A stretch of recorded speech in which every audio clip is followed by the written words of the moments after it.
இது நிச்சயமாக எலெக்ஷனை முன்னோக்கித்தான் இந்த 5000 ரூபாய் கொடுக்கப்பட்டது. ஆனால் என்ன விவகாரம் அப்படின்னா, திமுகவுக்கு பாசிட்டிவ் எஃபெக்ட் இருக்கா? எந்தெந்த தொகுதிகளில் யார் மெஜாரிட்டேரியனாக இருக்காங்களோ அவர்களுக்கு அந்த வாக்கை ப்ளஸ்ஸாக கிடைச்சிடும். அது திமுகவுக்கும் கிடைக்கும், அதிமுகவுக்கும் கிடைக்கும். இரண்டாவது ப்ளஸ் இன்சென்டிவ் தான் திமுக கொடுத்த 5000. ஆனால் மாணிக்கம் தாக்கூர் என்ன சொல்கிறாரு அப்படின்னா, திமுக தோட்ட இடங்களை தானே நாங்கள் கேட்குறோம், எங்களுக்கு ஆட்சியிலையும் பங்கு வேணும், அதிகாரத்திலையும் பங்கு வேணும் அப்படிங்கிறதுல உறுதியாக இருக்கிறாரு. அது எப்படி பார்க்குவீங்க? அதுதான் இன்றைக்கி பிரச்சனை. இன்றைக்கி காலையில் மாணிக்கம் தாக்கூரை முதல்ல காலி செஞ்சால் தான், வாயை திறக்காமல் இருக்கன்னா தான் திமுகவுக்கும் நல்லது, காங்கிரஸுக்கும் நல்லது. அப்போ ஆர்எஸ்எஸ்ஸுடைய செயல்பாட்டில் இந்த கூட்டணியை உடைப்பதற்கு ஆர்எஸ்எஸ் முயற்சி செய்கிறதா என்றால், எனக்கு என்னவோ பல முனைகளிலும் ஆர்எஸ்எஸ் முயல்கிறது. கூட்டணியை உடைத்து அதிகாரத்தில் பங்கு கொடுப்பதற்கு பங்கை வேண்டும் என்று மாணிக் தாக்கூரும் இவர்கள் போன்றவர்கள் ஒற்றை காலில் நிற்கிறார்கள். நாங்கள் கேட்குறது தப்பா அப்படின்னா உனக்கு எத்தனை பர்சன்டேஜ் இருக்குது அப்படின்னு திமுக கேட்குறாங்க. உங்ககிட்டே ஒன்றுமே இல்லை, 3 நாள் தான் வச்சுருக்கேன். சீமானை விட கீழே, நடிகர் விஜயை விட கீழே.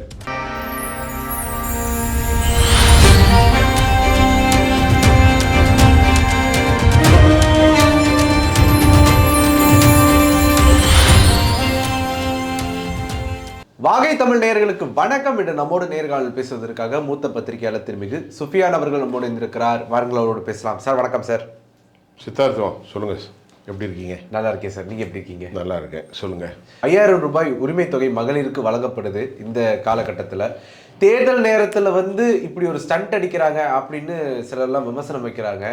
தேர்தல் நேரத்தில் இவங்க வழங்க விடல அப்படின்னாலும் கூட மக்களுக்கு நாங்கள் வழங்க வேண்டியதை வழங்கி நிற்போம் அப்படின்னு சொல்லி தமிழகத்தினுடைய அரசும் சொல்லுது, திமுக அரசு சொல்லுது. எப்படி பார்க்குறீங்க சார்? நிச்சயமாக தேர்தலுக்கான தான், அதில் எந்த டவுட்டும் இல்லை. சசிகலா அம்மா அவங்க சொன்னாங்க, இந்த கோடை காலம் என்பது 26ஆம் வருஷத்தான் வந்திருக்கா, ஏன் 25ஆவதுல கோடைக்காலம் வரலையா, ஏன் 24, 22லாம் கோடைக்காலம் இல்லையா, இப்போ மட்டும் என்ன இன்சிட்டிவ் அப்படிங்கிறத அவங்க ஒரு கட்சியிலிருந்து பேட்டி கொடுத்துருந்தாங்க. அது உண்மைதான். அப்போ என்ன புரியுது அப்படின்னா, இது நிச்சயமாக எலெக்ஷனை முன்னோக்கித்தான் இந்த 5000 ரூபாய் கொடுக்கப்பட்டது.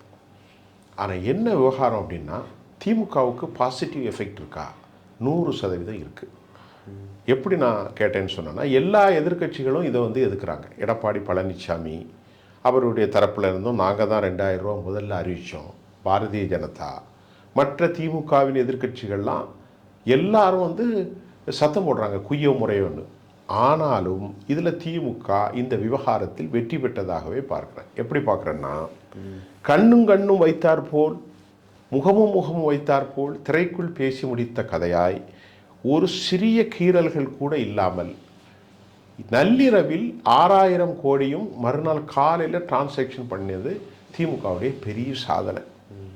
நேற்று மாலைக்குள் அல்லது மதியானத்திற்குள்ள அவ்வளவு பயனாளிகளுக்கும் 1,31,00,000 பேருக்கும் பணம் மலமலன்னு போயிட்டு, அந்த அளவுக்கு சிஸ்டத்தை அவங்க ரெடி பண்ணி வங்கியில் இருக்கிறவர்கள்டையும் ஒரு அன்கோ போட்டு இது மாறுபற்றக்கூடாதுல இதில் டிஎம்கே முழுமையான வெற்றி பெற்றதாக தான் நான் பார்க்குறேன். எப்படின்னு சொன்னேன்னா, ஒருத்தர் இந்த பணத்தை தேர்தல் காலங்களில் கொடுக்கக்கூடாதுன்னு கோர்ட்டில் கேஸ் போடுறதாக இருந்துச்சா. அந்த கோர்ட்டில் கேஸ் போட்டால் இது ஸ்டே வாங்கிட்டா சிக்கலாயிரும். மகாராஷ்டிரா மாநிலத்தில் பாரதிய ஜனதா இந்த மாதிரி ஒரு விஷயத்தை செஞ்சு ஸ்டே வாங்கப்பட்டிருக்கிறது. அதை யோசித்து தான் திமுக கவனமாக மேல்மட்ட லெவலில் ஒரு 3-4 தலைவர்களுக்கு மட்டும்தான் தெரிந்த விஷயம். முக ஸ்டாலினுக்கு தெரிஞ்சிருக்கும், உதயநிதிக்கு தெரிஞ்சிருக்கும், மீதி யாரெல்லாம் சபரீஷனுக்கு தெரிஞ்சிருக்கும், மீதி அமைச்சரில் யாருன்னா ஒருத்தன் போயிட்டா வம்பு ரெடியாக வச்சு டக்குன்னு அடித்து தூக்கிட்டாங்க. இதில் பிடிஆர் தியாகராஜனுடைய பங்கு அதிகமாக இருப்பதாகவும் நமக்கு தகவல் வந்திருக்கு. இப்போ மக்கள் என்ன பேசுகிறாங்க அப்படின்னு பார்த்தா பாசிட்டிவாக நினைக்கிறாங்க. இப்போ கிராமங்களில் 100-200க்கு கஷ்டப்பட்டிருக்கக்கூடிய மக்கள் ஒரே நாளில் 10 காந்தி தாள் கையில் கிடைக்கும். அம்மா உங்கள் அக்கௌண்ட்டில் போய் சீட்டை எழுதி கொடுத்தா இப்போ 5000 ரூபாய் கையில் கொடுத்துருவாங்க. அப்போ அவங்களுக்கு பெரிய இதானே, பெரிய விஷயம் தானே. அது மட்டும் இல்லாமல் திமுக தங்களது வாக்குறுதியாக என்ன சொல்லிட்டாங்க, நாங்கள் மீண்டும் ஆட்சிக்கு வந்தால் உங்களுக்கு 2000 ரூபா தரேன். அப்போ அதுவும் பெரிய விஷயம். அது மட்டும் இல்லாமல் திமுக கூட்டணி கட்சி பலமாக இருக்குது, அதுவும் பெரிய விஷயம். அதில் இன்னொரு விஷயம் எப்படின்னா, திமுகவுக்கு எதிரான குறைகள் நிறைய இருக்கானா ஏராளமாக இருக்குது. அரசு துறைகளுடைய போராட்டங்கள், ஆசிரியர்கள், பகுதி நேர ஆசிரியர்கள், டாக்டர்கள், மருத்துவர்கள், செவிலியர்கள், அப்புறமா பார்க்க போனான்னா வருவாய்த்துறை ஆய்வாளர்கள், அங்கன்வாடி ஆய்வாளர்கள், தூய்மை பணியாளர், இப்படியெல்லாம் தூய்மை பணியாளர்கள் எல்லாம் போயிட்டுருக்கு. சட்ட ஒழுங்கு பிரச்சனை போயிட்டுருக்கு, போதை இப்போ என்னென்னா, நான் பார்த்த இந்த எலெக்ஷனில் 77 80க்கு அப்புறம் 84க்கு அப்புறம் நான் பார்க்குறதுல இந்த கடைசி 90-100 நாள் இருக்கு இல்லையா, இது ஒரு effective tremendous impact on society. எல்லாம் சொல்லுவாங்க, ஆனால் அந்த கடைசியில் அதையெல்லாம் மறந்துடுவாங்க. ஒரு அரசுக்கு எதிரான மனநிலை மறந்து போயிடும். ஒரு என்ன முக்கியமாக நிற்குன்னா 2 விஷயம் நிற்கும். அந்த கட்சி கொடுக்குற அந்த 5000 நிற்கும். ஒவ்வொரு தொகுதிகளுக்கும் மெஜாரிட்டேரியன் சாதி மத வாக்குகள் நிற்கும். ஒரு முக்குளத்தோர், ஒரு நாடார், ஒரு செட்டியார், ஒரு தலித்து, ஒரு தேவேந்திர குல வேளாளர், இப்படி ஒவ்வொரு சாதியும், வன்னியர், கவுண்டர், இந்த மாதிரி சாதிகள் வேட்பாளர்களை நிர்ணயம் செய்யும். அதில் எல்லாரும் பக்கா ஒரு டிஎம்கேக்காரன் நிற்கிறான், அவன் ஒரு வன்னியராக இருக்கான், அல்லது ஒரு முக்குளத்தோர் இருக்கா, ஒரு கவுண்டராக இருக்கிறார், ஒரு செட்டியாராக இருக்கார், ஒரு தேவராக இருக்கார், ஒரு முத்தரையராக இருக்கார். எந்தெந்த தொகுதிகளில் யார் மெஜாரிட்டேரியனாக இருக்காங்களோ அவர்களுக்கு அந்த வாக்கை ப்ளஸ்ஸாக கிடைச்சிரும். அது திமுகவுக்கும் கிடைக்கும், அதிமுகவுக்கும் கிடைக்கும். இரண்டாவது ப்ளஸ் இன்சென்டிவ் தான் திமுக கொடுத்த 5000. இந்த 5000 எவ்வளோ பேருக்கு போயிருக்கு? 1,31,00,000 பேருக்கு. அதில் ஒரு 50 லட்சம் பேர் டிஎம்கேக்கு ஓட்டு போடுவாங்க அப்படின்னு சொல்கிறாங்க. அது என்கிட்ட எந்த தகவலும் இல்லை. அப்படின்னு ஒரு தகவல் வருகிறது. பயனாளிகள் திமுகவுக்கு போடுவாங்க அப்படின்னு சொல்லப்படுது. இதில் இன்னொரு விஷயத்தை நாம் பார்ப்போம். கூட்டணிகள் எப்படி அமைகிறதுங்கிறது ரொம்ப முக்கியம். இந்த முறை திமுக ரொம்ப கவனமாக அதில் காய நகட்டி இந்த ஓட்டத்தில் முதலிடத்தில் இருக்கிறதாக பார்க்குறேன். இந்த ரன்னிங் ரேஸ் இருக்குது பாருங்கள், தேர்தல் ஓட்டப்பந்தயத்தில் எல்லாரோட டிஎம்கே முன்னாடி நிற்குது. அது நான் ஒரு பத்திரிக்கையாளனா எனக்கு சொல்லும். எனக்கு பிடிக்குது பிடிக்கல அதெல்லாம் இல்லை. நான் வேற ஒரு கட்சி, வேற ஒரு அரசியல் தலைவர், வேற ஒரு பத்திரிகையாளங்கிறத தாண்டி ஒரு பத்திரிகையாளனா, செப்பாலஜிஸ்டாக ஓட்டப்பந்தயத்தில் முதலிடத்தில் திமுக நிற்கி, அதில் டவுட்டே இல்லை. ஆனால் கூட்டணி பற்றி நீங்கள் சொல்லும்போது ஒரு கேள்வி வருது சார். என்னன்னா, அமைச்சர் ராஜகண்ணப்பன் அவர்கள் சமீபத்தில் பேசும்போது காங்கிரஸ் கூட்டணிக்கு வந்தா வரட்டும் போனா போகட்டும் அப்படின்னு வார்த்தையை விட்டுட்டாரு. ஆனால் மாணிக்கம் தாக்கூர் என்ன சொல்றாரு அப்படின்னா, திமுக தோட்ட இடங்களை தானே நாங்கள் கேட்குறோம், எங்களுக்கு ஆட்சியிலையும் பங்கு வேணும், அதிகாரத்திலையும் பங்கு வேணும் அப்படிங்கிறதுல உறுதியாக இருக்கிறாரு. அது எப்படி பார்க்குவீங்க சார்? அதுதான் இன்றைக்கி பிரச்சனை. இன்றைக்கி காலையில் மாணிக்க தாக்கூரை முதல்ல காலி செஞ்சால் தான், வாயை திறக்காமல் இருக்கன்னா தான் திமுகவுக்கும் நல்லது, காங்கிரஸுக்கும் நல்லது. எப்படி சொல்கிறேன்னு கேட்டால், திராவிட முன்னேற்ற கழகம் கோலிஷனில் இருக்குது, நீ முறிக்கலை. முறித்து போகிறதுக்கு இதில் 2 பேர் தான் பெரிய பிரச்சனை ஏற்படுத்துகிறான். ஒருத்தர் பிரவீன் சக்கரவர்த்தி, மற்றொன்று இவங்க. இப்போ என்ன பேச்சு வருதுன்னா, இவர்களை இயக்குவது ஆர்எஸ்எஸ்ஸா, இவர்களுக்கு ஆர்எஸ்எஸ்லேருந்து பெரும் பொருள் கிடைத்திருக்கிறாரா, இவர்களுக்கு ஏன்னா ஆர்எஸ்எஸ் எல்லாத்துலேயுமே ஊறுவாங்க. பள்ளிவாசலுக்குள்ளே கூட இமாம் இருக்கார் பாருங்கள், இமாம் அது கூட ஆர்எஸ்எஸ் காரனாக கூட இருப்பான். அப்படி கூட அந்த அளவுக்கு அவங்க பண்ணியிருக்காங்க. ஒரு சர்ச் பாஸ்டரும் ஆர்எஸ்எஸ் காரனாக இருப்பான், ஒரு சாதி தலைவரும் ஆர்எஸ்எஸ் காரனாக இருப்பான். அப்படி தான் ஆர்எஸ்எஸ் எல்லா மட்டத்திலும் ஊடுருவி இருக்குது அப்படின்னு திராவிட கட்சிக்காரங்க பேசுகிறாங்க. என்கிட்ட பேட்டி கொடுக்கும்போது கூட சொல்லியிருக்கிறாங்க. அப்போ ஆர்எஸ்எஸ்ஸுடைய செயல்பாட்டில் இந்த கூட்டணியை உடைப்பதற்கு ஆர்எஸ்எஸ் முயற்சி செய்கிறதா என்றால், எனக்கு என்னவோ பல முனைகளிலும் ஆர்எஸ்எஸ் முயல்கிறது.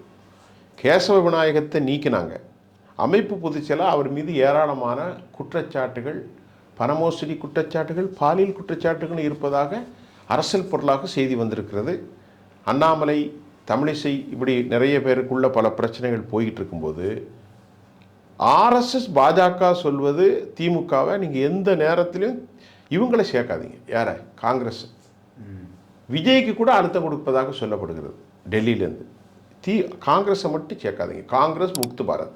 அப்படி இருக்கும்போது ஒரு 5000 ரூபா கொடுத்தா நன்றி முதல்வர் அவர்களே அப்படின்னு ஒரு ட்வீட் பண்ணால் நல்ல விஷயம். மாணிக்க தாக்கூர் என்ன செஞ்சால் தெரியுமா? நாங்கள் ஏதோ ஒரு ஸ்கீமை போட்டு கர்நாடகாவில் கொடுக்குறோம், எங்கள் தலைவர் நியாயா அப்படிங்கிற ஒரு ஸ்கீம் அறிவிச்சிருந்தார் ராகுல், அதில் 6000 ரூபா இந்த மாதிரி குடும்பத்தினருக்கு வருஷத்துக்காக என்னமோ அறிவிச்சிருந்தார் அப்படின்னு தோற்று போகிறதுக்கு முன்னாடி ஒரு அறிவிப்பை வெளியிட்டு காங்கிரஸ் தோல்வியை சந்தித்த பிறகு அடுத்த ஸ்டேட்டில் உள்ளதை பேசுகிற அளவுக்கு இவருக்கு என்ன தேவை வந்துச்சு. அப்போ இவரை இயக்குவது யார்? முதல் கேள்வி நமக்கு வருது. அதை காங்கிரஸ்காரங்க இல்லை, டிஎம்கேக்காரங்க வைக்கிறாங்க. ஏன் இப்படி மாணிக் தாகூர் சொல்லணும் ஒரு நட்புறவோடு இருக்கிற ஒரு கட்சியில் அப்படின்னா அவங்களுக்குள்ள பல பிரச்சனை இப்போ போயிட்டுருக்கு. இப்போ மாணிக் தாகூர் அதில் நன்றி கூட சொல்லலை. இன்றைக்கு காலை நம்மோடு பேசிய திமுக உச்சபட்ச பேச்சாளர் அறிவாலயத்தில் இருந்தவர் சொல்கிறார், ஒரு நன்றி கூட சொல்லலை. அதை விட்டு போட்டுட்டு காங்கிரஸை புகழ்ந்துட்டு திமுக ஒரு மட்டம் தட்டுறாரா? நாங்கள் கொடுத்த 5000 ரூபாயை கேவலமாக பார்க்குதா காங்கிரஸ்? கூட்டணி வேணுமா வேணாமா? ராஜகண்ணப்பனில் எல்லாரும் பேசுவான். அப்போ அந்த கூட்டணியை உடைத்து அதிகாரத்தில் பங்கு கொடுப்பதற்கு பங்கை வேண்டும் என்று மாணிக் தாக்கூரும் இவர்கள் போன்றவர்கள் ஒற்றை காலில் நிற்கிறார்கள். நாங்கள் கேட்குறது தப்பா அப்படின்னா உனக்கு எத்தனை % இருக்குது அப்படின்னு திமுக கேட்குறாங்க. உங்ககிட்டே ஒன்றுமே இல்லை, 3 நாள் தான் வச்சுருக்கேன். சீமானை விட கீழே, நடிகர் விஜயை விட கீழே, அதிமுகவோட கீழே, பாஜகவோட கீழே, காங்கிரஸே திமுக சார்ந்து தான் இருக்குது. அப்போ காங்கிரஸ் எப்படி நீ கேட்க முடியும்? உனக்கு என்ன இருக்குது? நீ எந்த கூட்டம் போடலை. இப்போ நான் வர்ற வழியில் சைதாப்பேட்டை ரவுண்டெல்லாம் ஒரு 50 பேர் 100 பேர் நிற்கான். அதுவும் விலை கொடுத்து வாங்கிட்டு வந்திருப்பாங்கன்னு நினைக்கிறேன். அப்போ தான் திமுக சொல்லுது 63 கொடுத்து 41 கொடுத்து 25 ஆக்கணும். இப்போ 18 தான் உனக்கு கணக்கு. வால் போஸ்ட் ஓட்டுறதுக்கும் ஆள் இல்லை, பிரச்சாரம் ஆள் இல்லை. நீ எத்தனை மாநாடு போட்ட? ஒன்றுமே போடலை. நோட்டீஸ் ஓட்டுறது நான், எல்லாமே நான் தானே செய்கிறேன். ஈரோட்டில் டிஎம்கே தான் எல்லாமே முதல்ல பண்ணாங்க. இப்போ இப்போ இப்போ அவங்கள கலத்தி விட்டானா போனா அது வேறு விஷயம். எல்லாம் நாங்கள் செய்யும்போது நீ என்ன, உனக்கு என்ன வேண்டியிருக்கு? கொடுக்கதை வாங்கிட்டு அமைதியாக இருக்கு. மேலே இந்தியா கூட்டணி மொத்தமே 90 சீட்டு தான் வாங்க ஜெயிச்சது. உங்கள் காங்கிரஸ் 99. ஆனால் நாங்கள் 39 இல்லைன்னா நீ ஜெயிக்க முடியுமா? இந்தியா கூட்டணி கிடையாது. ஆனால் அதிகாரத்தில் ஒரு சின்ன பங்கீடாவது கொடுக்கலாம் இல்லைங்களா? அதிகாரத்தில் கொடுக்கலாம் சார். காங்கிரஸ்காரன் வந்து கேட்குற நியாயமும் இருக்குது. ஏன்னா நீங்கள் டெல்லியில் வாங்கினீங்கள 2006 கருணாநிதி அதிகாரத்தில் பங்கு கொடுக்கல. அன்றைக்கி டிஎம்கே வெறும் 96 சீட் தான், 34 சீட்டு இவங்க.